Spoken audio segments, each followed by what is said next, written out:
It's our reef. Every act counts. I spent my whole childhood in Hikkadur. I used to go to beach every evening and spend my time feeling the sea breeze on my face and playing with sand. It was my hobby to collect small shells and pieces of corals that was on beach. I had a large collection of beautiful and colorful shells still with me. Hikkadu Coral Reef brought a huge pride to my city. Watching the coral reef with my father was one of the most precious activities of mine during my school vacations. He taught me a lot of things about corals. Corals are built by a tiny organism called coral polyps. For the creation of corals, there should be a shallow sea with clear water. Tropical waters with warm temperature is also required. So he told me that we are lucky to be gifted this precious gift by Mother Nature. Coral reefs provide home to so many animal species, ranging from invisible microorganisms to fish and aquatic mammals such as dolphins and whales. It provides them with food and shelter. Corals, in other hand, protect the beaches as well from erosion.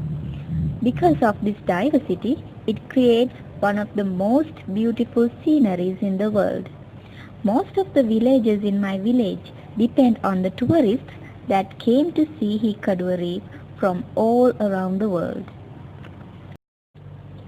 Now I live in Colombo, away from my hometown and stuck with office work 5 days a week.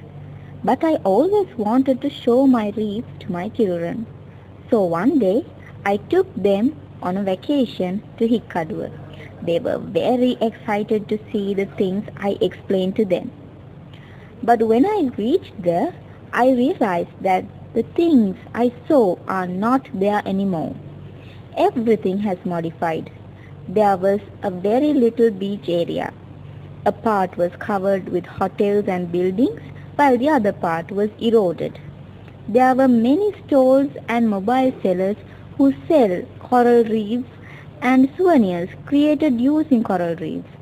At one point, I saw a wastewater discharge outlet directed to the sea. Some tourists were walking on the reef as well. Even though I paid for a boat and went to see the reef with my family. Oh my God! What has happened to my reef? The colorfulness of the reef has no longer there. There were few corals and fishes. Even the boat hit the reef to damage it. I felt so disappointed. My children would think me that I'm a liar. I saw the disappointment in their faces too. When we came back, I felt sorry about my children. They didn't get a chance to see the beautiful reef I saw when I was young. My grandchildren, there will be no reef left for them. I determined. Now it's my duty to do something for the sake of my children.